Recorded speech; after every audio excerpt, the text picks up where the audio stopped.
the cognitive structuralist approach in a developmental theoretical perspective, examining the thoughts of Jean Piaget. Now, when it comes to theoretical perspectives, there's various types of them.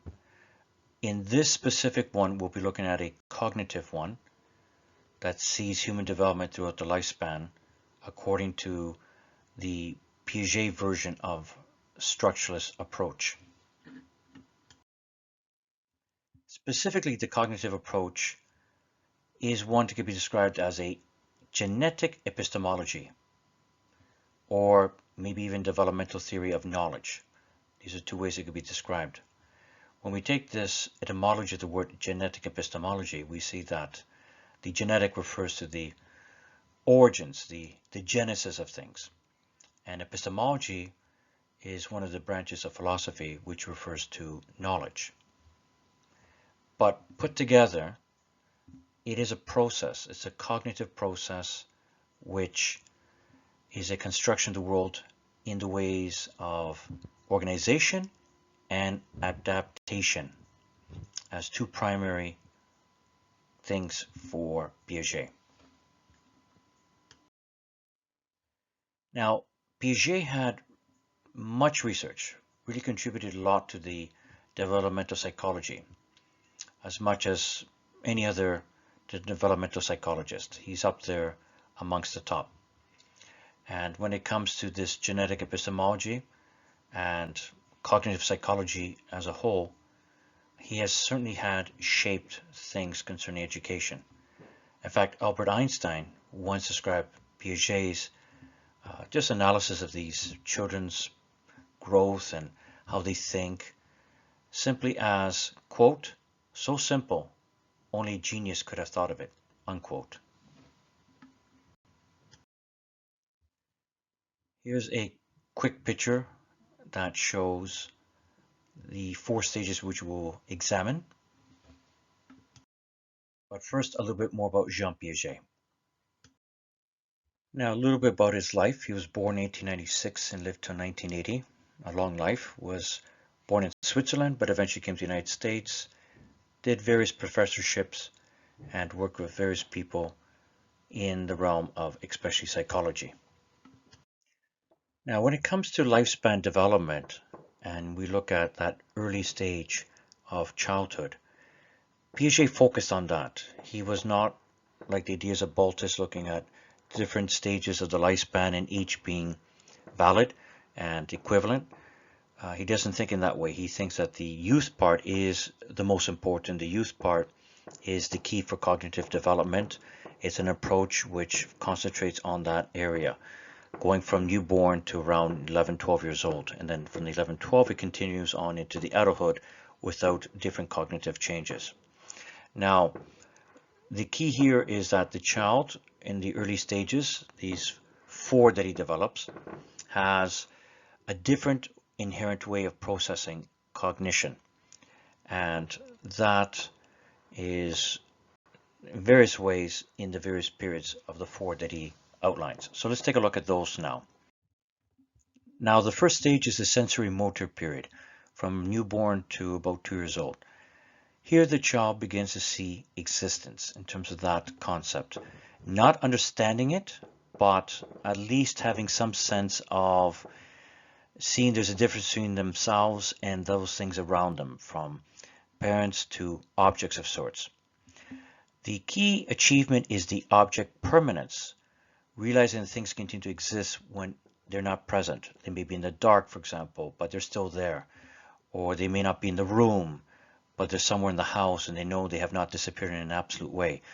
For example, the child, when it's nighttime, the lights are closed, the mother's not there, the child knows that if they cry, the mother comes to see what's going on. They know the mother has not absolutely disappeared. They know, just relatively speaking, she's not there. But at a cry, she comes. So this little bit of understanding, not so much in that very early part of the stage, but certainly as you go further through the stage, later in the first year, definitely in the second year, they understand a sense of object permanence. They also begin to realize they're an agent of action and begin to act upon that. So for example, when the child is beginning to learn how to feed themselves, they may drop a spoon, and then afterwards the parent may pick that up, put it on the table, and then they see that, okay, this fell down, parent picked it up, let me do it again. Boom, falls down to the floor, the spoon, parent picks it up, and it becomes almost like a game for them. And they throw again, to begin to act intentionally, and they see themselves as some kind of way of being an object, or a agent rather, of this action. Now, between newborn to 2, there's not too much of language at this stage. There's obviously some words like often mama, something like that, calling upon the mother especially, but then word for the father, and maybe some other word for a sibling if they're there, some types of food or drink, some object, maybe like a playful toy of some sort. These would be part of their vocabulary at this stage. However, as you get closer towards 2, especially with girls, you do see a gender difference here, that the girls often start to acquire more vocabulary, start to put things towards into a sentence, and boys, although they may not be using so much language at this stage, doesn't mean there's not that intelligence. It's one that develops later for boys compared to girls, the gender differences of language development. But both are not with a great vocabulary at this stage. As you go into the second stage of the pre-operational, which is around 2 to around 7 years old, the child begins to use language more. In fact, begins to represent it by images and words. A lot of symbolism, how certain things connect. Now, one thing they will have, however, trouble with is appearance from reality. So one thing they lack is the concept of conservation, which is when objects stay the same even though they're made to look different. So for example, water in a small glass poured into a big glass, the child has a difficult sense of understanding conservation there. For them, the size of glass makes difference of water. But in reality, it isn't. The same amount of water poured in one glass or another glass or a different type of glass, even though they're different shapes, is still the same amount of volume of water. But to the child, they seem to be different because of the shape. So that's what's meant by conservation. Objects remaining the same even though they are in different containers, in this case, different glasses.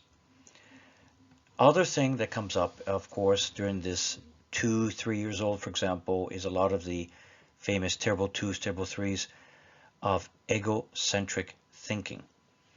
The child doesn't understand the others, doesn't understand their viewpoint.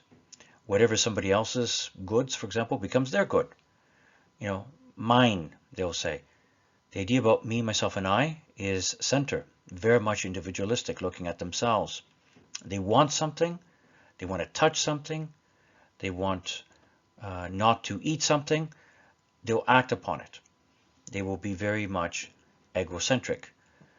As they move towards 4, 5, 6, now they're in kindergarten.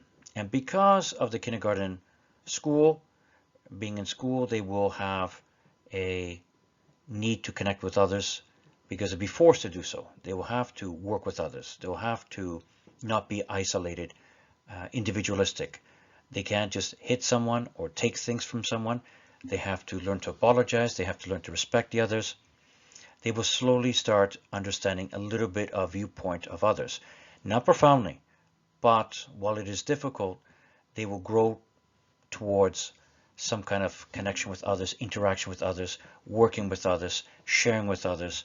These will happen through time, especially by the time they reach 7. They will be much more open to the others, not egocentric.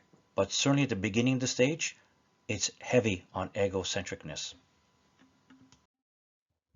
Now, when it comes to classifying things, they have to be very simple. You cannot have multitasking at this stage. You cannot have multi-features at this stage. So for example, if I'm doing some form of geometry, I can show them length, I can show them width, but I can't show them both at the same time. I won't be talking about length and width and talking about an area, let's say a square area of something. That comes later. In this stage, it has to be simple. I talk about, let's say, one color, like green. I don't talk about aqua green and light green and dark green. It gets a little bit more complex. Some terms even maybe a little bit too much for them. You talk about, let's say, drawing things. You don't talk about a ballpoint pen and felt tip pen, or felt tip marker, or a type of HB pencil, or a mechanical pencil, or a type of crayon that is of this type, or another thing, such and such. You know, it can have a whole list of things of drawing things here. But that's not what's good for them at that stage to explain things that way. You have to explain them single features. Drawing things is good enough. You don't need to break it down to many types of different things. So make it simple, as they say. That is what has to be done at this stage. Now, as they move towards 7 years old, you could start to make things a little bit more complex. But the 2-year-old, you're not explaining, again, all those different types of pens and pencils and all these different shapes of color, shades of colors and so forth. These are not being described at that stage. That comes later. They also have difficulties working out processes of the head, working things out. That is something that, you know, we do normally all the time. When we're at shopping, let's say, we'll say, okay, this plus this plus this plus this, okay, what's the amount? Okay, and you start working in your mind, what is the amount that you'll be paying? But for a child, let's say it's 2 plus 2.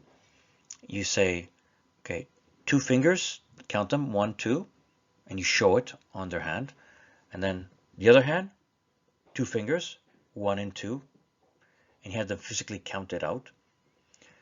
Then you say these two with these two coming together, what is it?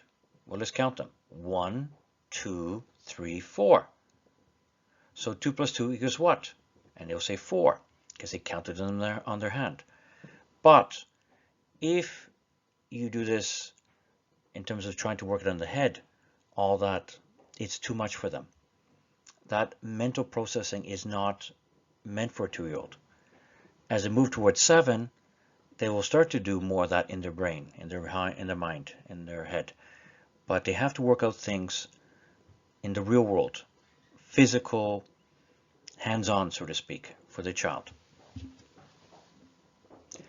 We move to the third stage, that of the concrete operational, roughly around 7 to around 11, 12 or so. Now the child here can now start to think logically about objects and events. They can reason, but they're not thinking in philosophical, profound, abstract ways. That comes later in the next stage. They can, however, do more than simple, drawing things, or this is a color green or something like that. They can go into things much more deeper. Now you can combine the length and width, start talking about square area. Now you can start talking about a light green and a dark green and aquamarine green, and talk about some other type of green. You can do that now. You can also talk about the different drawing things, these type of pencils, these types of pens, these types of markers and crayons and other drawing things. These you can start developing multi-dimensional ways of explaining it. It doesn't have to be singular as before. We move on now to the fourth and final one, which is the formal operational, which is roughly about 11, 12 years old and up. This is really more about thinking profoundly, thinking in abstract ways, thinking about hypothesis, making some proposition, making some idea of the future, some kind of plan, looking at problems, trying to find solutions, thinking things in an ideological way, thinking things in terms of concepts, ideas, philosophy, spirituality. You can go deep, in other words, in this stage. And this stage is one that continues up until one's death. It's one that is throughout the lifespan, but while it is throughout the lifespan, there are those who will argue with Piaget and think that, well, it may happen later than 11. It could happen maybe around 15, 16. And there'll be others who argue there could be another type of stage you would follow that Piaget did not say and did not think there was. Some may argue that there's a kind of maturing stage that may be into their 20s or something like that. Some others may try and argue there is a kind of more profound wisdom stage that may be at their later years, in their senior years. So there are those who will try and argue maybe beyond Piaget here, but for us we end here with Piaget since this is where he ends. So just to wrap it up, if we look at the stages of cognitive development of Piaget, you see, for example, the 4 different stages in this picture. You see, for example, water. The child is there seeing themselves as an agent of action holding the water. You see in the second stage, this operational stage, the boy being able to describe water in itself, very singular, very simple, is pointing to it, needs to use their hands, for example. The third stage, you see this concrete operational stage. You see the child is able to start making distinguishing operational things and can look at a small glass and a large glass and make distinctions there. And as you go on to the formal operational stage, you could see the child thinks in more philosophical ways. Is the glass half empty or half full?